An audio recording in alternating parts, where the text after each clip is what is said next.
Assalamualaikum warahmatullahi wabarakatuh.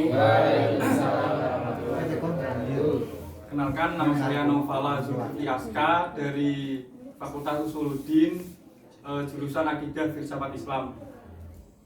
Di sini saya akan menjelaskan tentang Muslim progresif, yaitu studi filsafat Islam kontemporer dari tokoh Asghar Ali Engineer. Sebelum kita mengenal pemikirannya, alangkah baiknya kita mengenal lebih dalam tentang siapa itu Asghar Ali Engineer. Asghar Ali Engineer lahir di Bohra, tepatnya di Salumbar, Rajasthan, India pada 10 Maret 1939. Dia dilahirkan di keluarga yang ortodoks dan taat beragama. Itulah biografi singkat dari Ali Asghar Engineer. Yang kedua, kita masuk ke dalam makna pembebasan. Di sini teologi klasik cenderung berkutat terhadap pembahasan eskatologi seperti apakah Allah itu memiliki sifat, apakah Allah itu berwujud, dan bagaimana manusia nanti di hari pembalasan. Permasalahan metafisika seperti ini menjadi pembahasan yang sangat panas. Bagi Ali Asghar, persoalan-persoalan itu hanya menghambat umat Islam. Dampaknya, umat Islam tidak membahas persoalan-persoalan sosial, ilmu pengetahuan, dan isu-isu lainnya. Jadi di sini Ali Asghar Engineer itu membahas tentang umat Islam yang sekarang itu harus membahas persoalan-persoalan sosial, ilmu pengetahuan, dan isu-isu lainnya.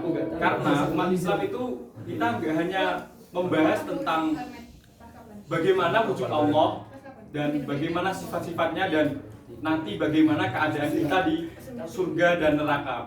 Jadi bagi Ali Asghar itu sangatlah penting bagi Muslim sekarang untuk membahas ilmu-ilmu pengetahuan, ilmu sosial, bagaimana kita hidup di masyarakat dan juga isu-isu yang lainnya.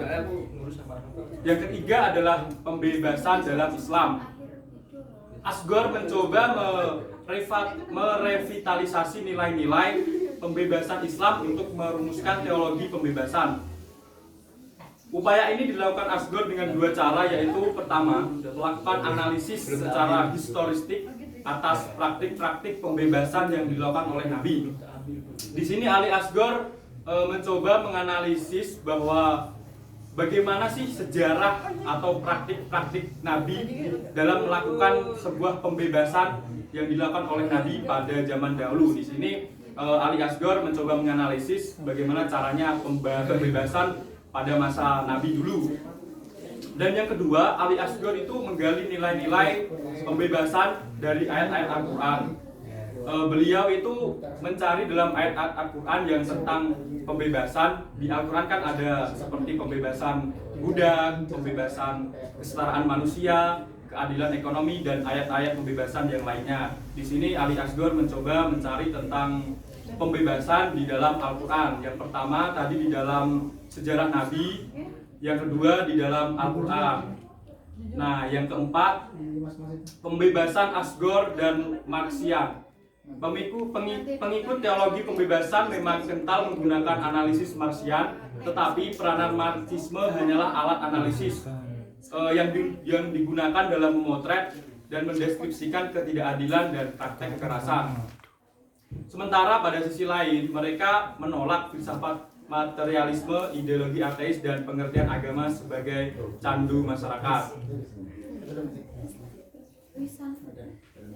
Selanjutnya adalah filsafat Asghar itu terpengaruh ajaran Karl Marx bahwa sosial itu tidak alami, tapi penuh dengan penindasan, persaingan kelas.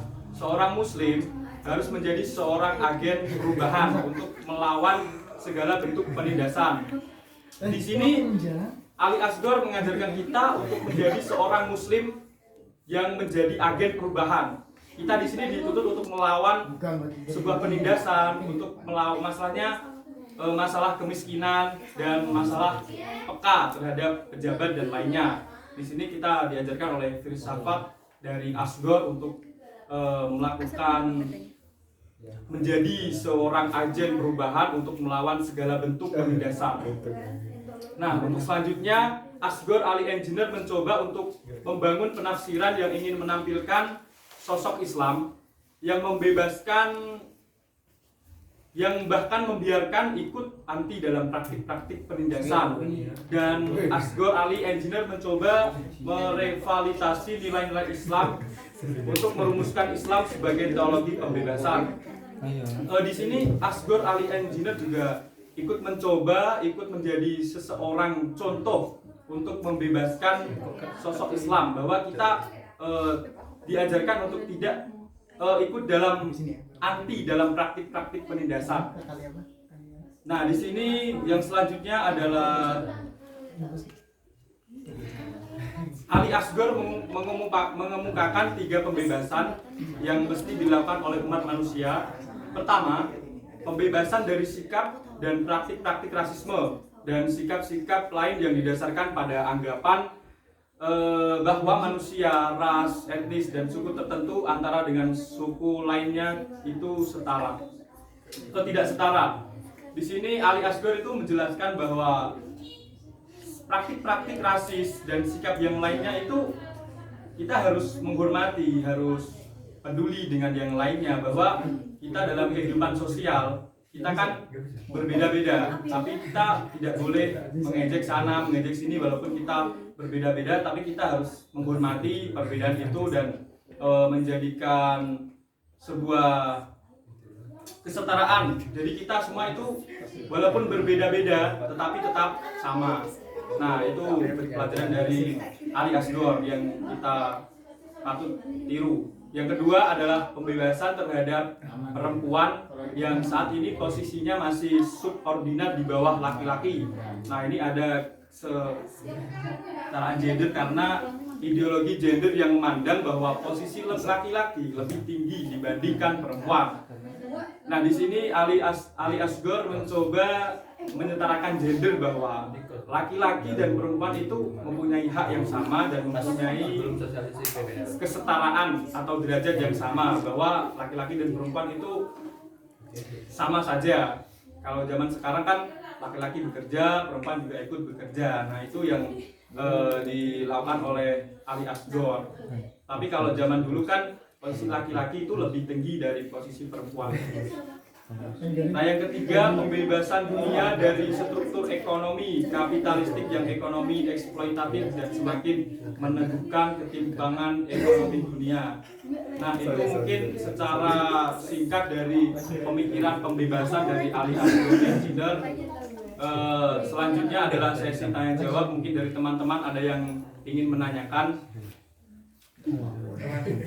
Ya, namanya siapa? Nada cinta. Ya, terus sebutkan contoh penyebaran Islam pada zaman Nabi. Penyebaran Islam pada zaman Nabi, ya. Yang kedua ada lagi? Saya Mas. Ya. Bagaimana output dalam ajaran Asgor Ali? Ya. Saya jawab yang pertama ya.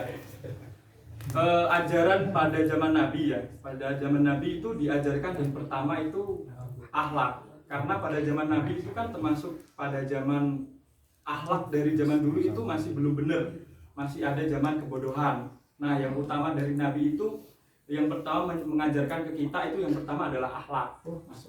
Dalam kehidupan dulu kan kita masih pada zaman jahiliyah ya namanya. Nah, Nabi itu Nabi Muhammad diutus ke bumi untuk melakukan sebuah misi, yaitu mengajarkan yang pertama memang akhlak.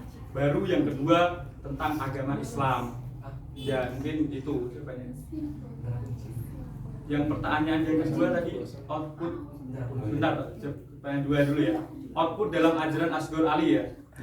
Di sini Asgor Ali outputnya harus menjadi muslim yang progres dan peka terhadap sosial dan membela kemanusiaan.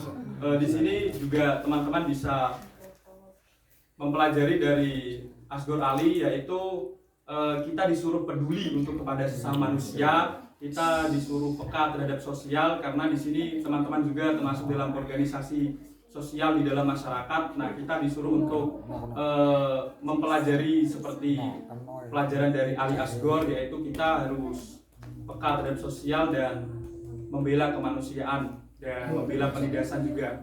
Mungkin karena waktunya sudah mepet, saya cukupkan ya. Terima kasih. Assalamualaikum warahmatullahi wabarakatuh. Waalaikumsalam warahmatullahi wabarakatuh.